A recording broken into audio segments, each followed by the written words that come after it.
يا أيها الذين آمنوا كتب عليكم الصيام كما كتب على الذين من قبلكم لعلكم تتقون.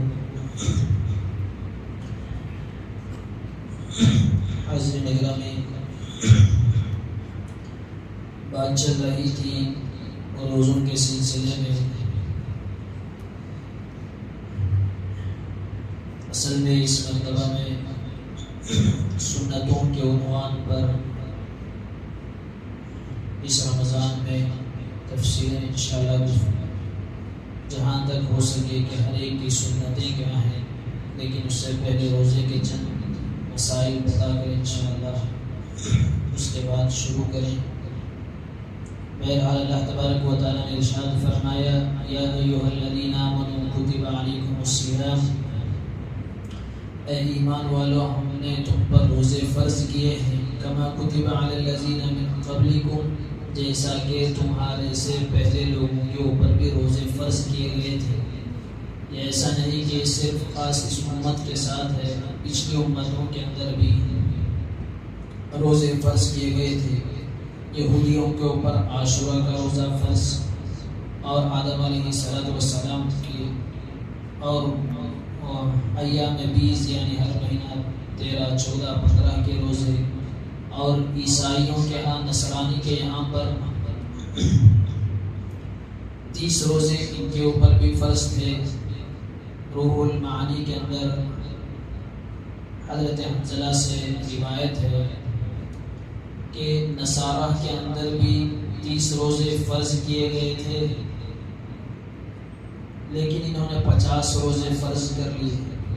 وہ کیسے؟ کہ 30 روزے فرض تھے تو ایک مرتبہ ان کا بادشاہ کوئی بیمار ہو گیا، اس لیے کہ پہلے بادشاہت ہی چلتی تھی، بادشاہ ہی سب کچھ ہوتا تھا، اور اسی وجہ سے آپ دیکھیں کہ بادشاہ کو سجدہ تک کرتے تھے، بادشاہ کو اپنا ہی سب کچھ سمجھتے تھے.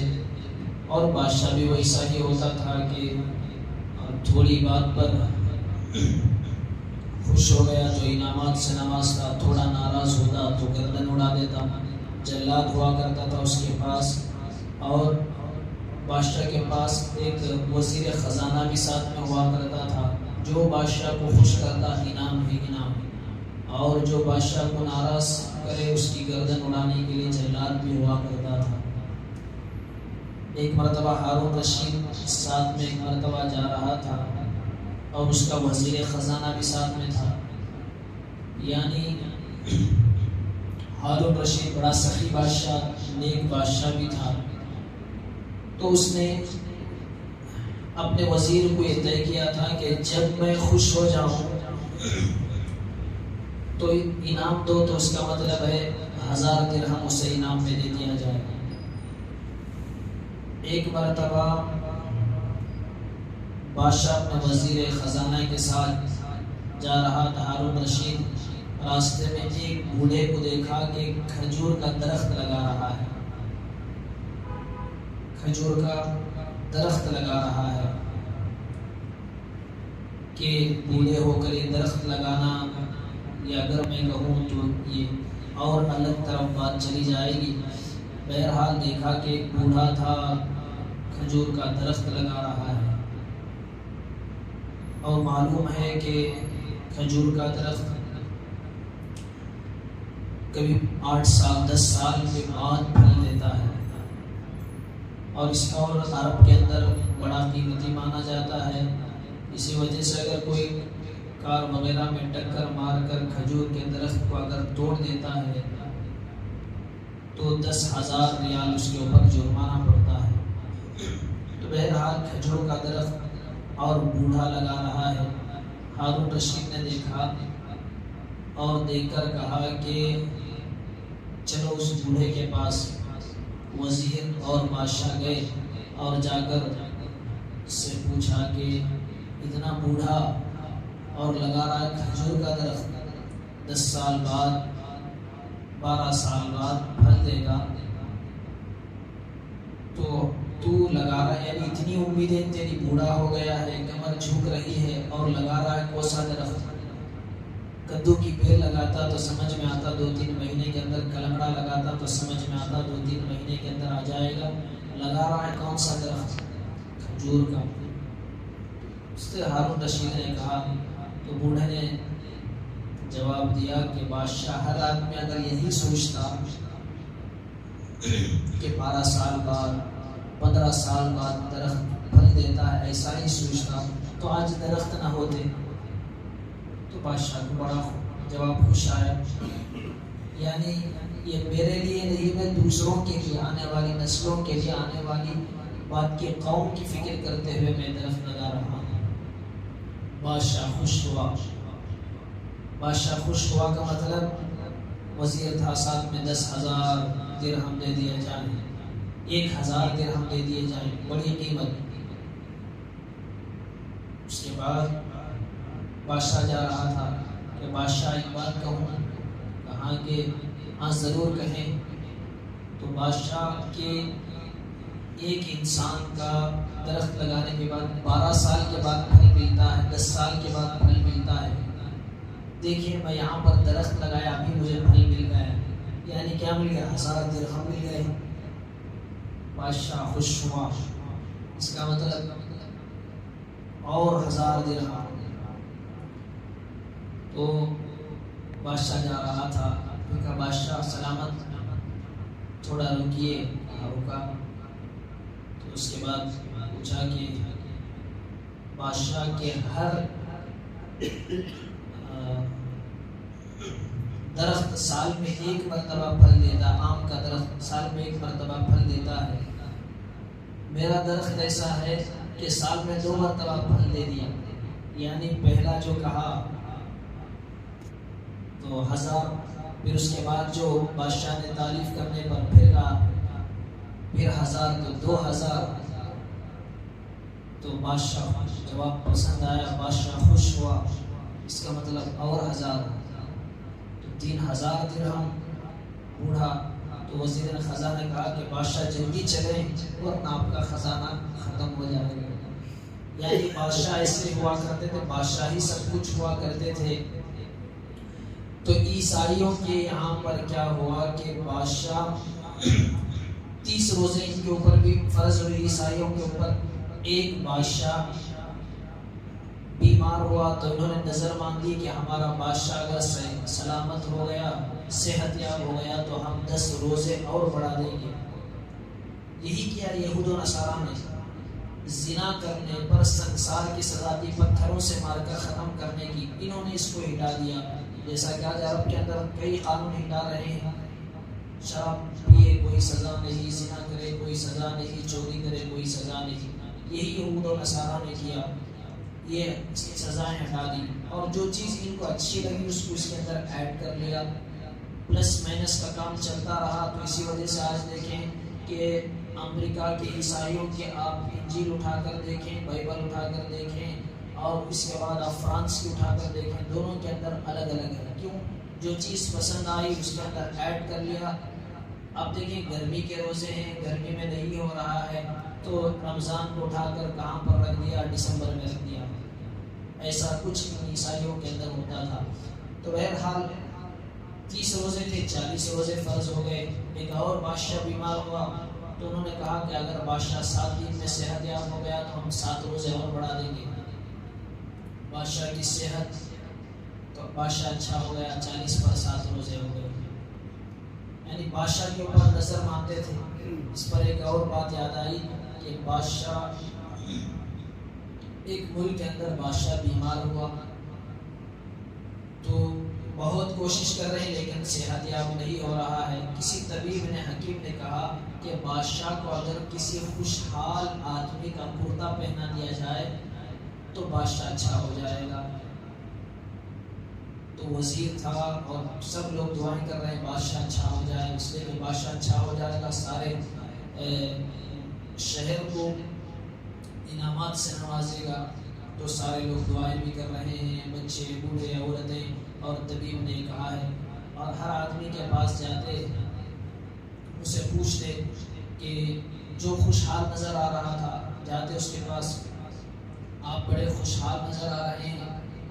وہ کہتا کہ نہیں بھائی، میرے اتنے پریشانیاں ہیں، ظاہر میں آپ کو دکھ رہا ہے میری پریشانیاں تم نہ کیا معلوم.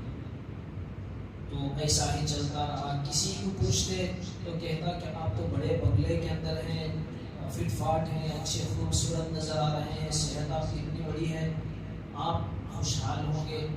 کیونکہ اگر بادشاہ کو آپ کا کرتا پہنا دیا جائے, بادشاہ صحت یاب ہو جائے گا. تو کہتا کہ ہم کو بھی یہی تمنا ہے کہ بادشاہ اچھا ہو جائے, صحت یاب ہو جائے, لیکن کیا کروں, میں خوشحال نہیں ہوں, جیسا نظر آ رہا ہوں ویسا نہیں ہوں. تو سب کے پاس سارے شہر پھر لیا, کہیں پر نہیں. اگر میں دے دوں بھی تو میں جھوٹا ہوں, بادشاہ پہنے گا تو صحت یاب نہیں ہوگا, سچ بتانا پڑے گا. خوشحال آدمی کا کرتا لباس پہنا دیا جائے, بادشاہ اچھا ہو جائے گا. ایسا ہی تلاش جاری رہی, ڈھونڈتے رہے.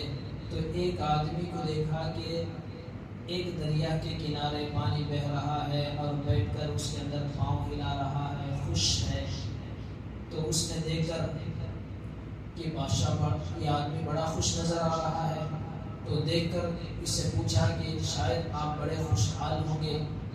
اس نے کہا کہ ہاں بڑا خوشحال, اس لیے کہ پہلے ہی پوچھ لیا, اس لیے کہ پورا پوچھنے کے بعد میں لاسٹ میں پوچھیں گے تو کہیں یہ نہ کہہ دے کہ میں خوشحال نہیں ہوں.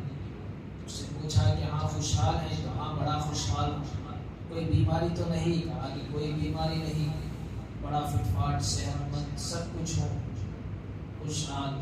اس کے بعد کہا کہ آپ کا کرتا چاہیے, اس لیے کہ آپ کا کرتا بادشاہ کو پہنائے دیں گے تو بادشاہ صحت یاب ہو جائے گا اور بادشاہ آپ جو چاہیے وہ نوازے گا.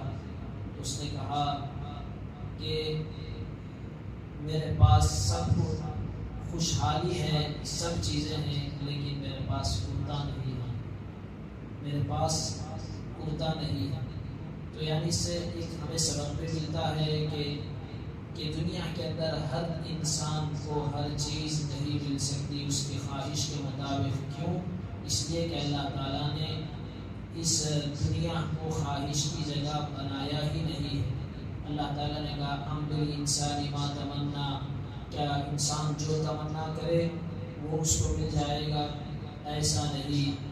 تو بہرحال عرض کر رہا تھا کہ بادشاہوں کا یہ فیصلہ. عیسائیوں کے اندر کیا ہوا کہ ان کے اوپر 30 روزے فرض تھے. کوئی ہمارا بادشاہ کے واسطے انہوں نے کوئی بیمار ہوا صحت کے لیے کوئی نظر مانی, اچھا ہو گیا بادشاہ, تو 10 روزے اور بڑھا لیے. پھر 7 روزوں کی منت مانی, پھر اچھا ہو گیا, پھر 7 روزے بڑھا لیے. پھر دیکھا کہ 40 + 7 کیا ہے, 3 اور بڑھا کر 50 برابر کر لیں گے. تو شاید اسی وجہ سے 50-50 یہی ان کے یہاں پر ہے کہ چلو 50 برابر کر لیں. تو فرمایا یہی کتب علیکم الصیام کما کتب علی الذین من قبلکم. لیکن آپ دیکھیں کہ ہمارے روزے کتنے فرض ہیں. اللہ تبارک و تعالیٰ نے صاف فرما دیا, اس کے اندر ایک روزہ بڑھانے کی بھی گنجائش نہیں ہے, ایک روزہ گھٹانے کی بھی گنجائش نہیں ہے. اس کی تفسیر میں حدیث ہے, رسول اللہ صلی اللہ علیہ وسلم نے فرمایا صوموا لرؤیتها وافطروا لرؤیتها, کہ چاند دیکھ کر روزے شروع کرو, چاند دیکھ کر روزے ختم کرو. کہ کوئی بڑھانے اور گھٹانے کا سوال ہی نہیں. یا تو 20 پر 9 ہوں گے یا تو 30 ہوں گے. 20 پر 8 بھی 13,000 سال میں کبھی نہیں ہوئے اور کبھی 30 پر 1 بھی نہیں ہوئے. تو یہ اللہ تبارک و تعالیٰ کلام مجید کی حقانیت ہے. بہرحال یہ روزوں کے سلسلے میں ہے کہ اللہ تبارک و تعالیٰ نے پچھلی امتوں کے اندر بھی روزے فرض کیے تھے اور اس امت کے اندر بھی اللہ تبارک و تعالیٰ نے روزے فرض کیے. اور روزوں کے اندر بعض چیزیں ہیں کہ جس سے روزے نہیں ٹوٹتا. کہ بہت سارے لوگ پوچھتے بھی ہیں کہ مثال کے طور پر آپ دیکھیں کہ سر میں تیل لگانا ہے, اس سے بھی کوئی روزہ نہیں ٹوٹتا. کٹنگ کراتے ہیں, اس سے بھی کوئی روزہ نہیں ٹوٹتا, روزے میں کوئی حرج نہیں ہے. کوئی گرمی ہے, اے سی کے اندر بیٹھا ہے, تو اس سے بھی اس میں کوئی حرج نہیں. ٹھنڈک لینے کے لیے اس میں کوئی حرج نہیں. اس سے روزے کے اندر کوئی کراہت کی بات بھی نہیں ہے. اور اگر گرمی ہے, اس کے ٹھنڈک کے لیے غسل کر رہا ہے, تو اس کے اندر بھی روزے کے اندر اس کے کوئی حرج نہیں. اور کوئی ناخن کٹ کر رہا ہے, اس سے بھی کوئی روزہ نہیں ٹوٹتا. کہ اور کوئی آنکھ میں دوائی ڈال رہا ہے, آنکھوں کا مرض ہے, دوائی ڈال رہا ہے, تو اس کے اندر بھی کوئی حرج نہیں. دوائی ڈالے آنکھوں کے اندر, اگرچہ کہ اس کا تھوڑا سا حلق کے اندر کرواہٹ محسوس ہوتی ہے اور اسی طرح کہ کوئی انسان کان کے اندر دوائی ڈالتا ہے تو قدیم فقہاء نے فرمایا روزہ ٹوٹ جاتا ہے، اس لیے کہ دوائی ڈالنے سے دماغ تک اس کے اثرات پہنچ جاتے ہیں۔ لیکن جدید ڈاکٹروں کی تحقیق کہ کان کے اندر دوائی ڈالیں گے تو دماغ تک کوئی ایسی رگ نہیں ہے کہ وہاں تک دوا پہنچ جائے، تو بہرحال اس سے کہا کہ روزہ اس کے اندر بھی نہیں ٹوٹتا۔ تو یہ چیزیں ہیں، کیا ہے کہ کوئی انسان سویا ہوا ہے، احتلام ہو جاتا ہے تو اس کے اندر بھی اس سے روزہ نہیں ٹوٹتا، اور طے ہو گیا تو اس سے بھی روزہ نہیں ٹوٹتا، یا یہ کہ مسواک کرنا، روزے کے اندر مسواک کر سکتے ہیں، اس کی بھی کوئی حرج نہیں، اور اسی طرح ہم نے سرما لگانا ہے، اس سے بھی روزہ نہیں ٹوٹتا۔ اور اگر کسی کو سر میں سخت درد ہو گیا یا جسمانی کوئی تکلیف ہے، انجیکشن لینے کی ضرورت ہے، تو انجیکشن لینے سے یا ڈرپ لینے سے بھی روزہ نہیں ٹوٹتا۔ روزہ ٹوٹتا ہے ان جگہوں سے جہاں سے کھانا پینا پہنچتا ہے، ان جگہوں سے کوئی چیز کا پہنچانا، اس سے روزہ ٹوٹتا ہے۔ مثال کے طور پر منہ سے کوئی چیز داخل کرنا، کھانا پانی ہو، یا یہ کہ ناک سے بھی حلق میں چیز اتر جاتی ہے، اس میں ناک میں کوئی چیز ڈالنے سے، دوائی ڈالنے سے وہ حلق میں اس کا اثر محسوس ہو جاتا ہے، تو اس سے روزہ ٹوٹتا ہے۔ منہ سے، یا یہ کہ انیما یعنی پچھلے راستے سے کوئی ٹریٹمنٹ کے لیے ڈاکٹر انیما دیتے ہیں تو اس کے ذریعے سے پیچھے کے راستے سے، تو اس سے روزہ ٹوٹتا ہے۔ ورنہ جسم کے مسامات سے کوئی چیز ٹرپ لینا ہو، انجیکشن لینا ہو، ایسی جگہوں سے اگر معدے تک یا جسم کے اندر ایسی چیز پہنچ رہی ہے تو اس سے روزہ نہیں ٹوٹتا۔ انشاءاللہ کل باقی مسائل بیان کر کے انشاءاللہ سنتوں کے عنوان پر اس رمضان انشاءاللہ گفتگو کریں گے، سنیں گے۔ اللہ تبارک و تعالیٰ سے دعا ہے، اللہ تبارک و تعالیٰ ہم سب کو بھی روزے کے صحیح مسائل جاننے اور اس کے مطابق اللہ تبارک و تعالیٰ روزے